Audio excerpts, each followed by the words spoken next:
Hello বন্ধুরা, আজ হচ্ছে নবমী। আর আগের দিন তো তোমরা দেখলেই, অষ্টমীর দিন রাতে অনেকটা দেরি করে বাড়ি ফিরেছি। মানে রাত ছিল না, ওটা হয়ে গেছিলো ভোর 5টার সময় আমরা বাড়ি ফিরেছি। তাই পরের দিন সকালে 10টার সময় ঘুম থেকে উঠে আমরা আবার রেডি হয়ে বেরিয়ে পড়ছি ঠাকুর দেখার জন্য। তো প্রথমেই এখন সোসাইটিতে চলে এসেছি, আর গিয়ে দেখলাম সোসাইটিতে কুমারী পুজো শুরু হয়ে গেছে। তো সেখানে কিছুক্ষণ কুমারী পুজো দেখে চলে এসেছিলাম আমরা ঠাকুর দেখতে। তো আজকে দেখো, আমি আর মা কিন্তু এক শাড়ি পরেছি, সেম সেম শাড়ি পরেছিলাম।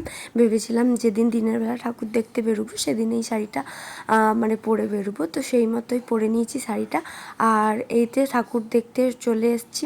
আর দেখো, অনেক অনেক প্যান্ডেল দেখলাম। আজকে একটু দূরেরগুলো দেখছিলাম। মানে আমরা আজকে বিধাননগর সাইডে গেছিলাম, বা আগের দিন রাতে মায়েরা যেগুলো দেখতে পারেনি সেই প্যান্ডেলগুলো মায়েদের একটু দেখিয়ে দিলাম।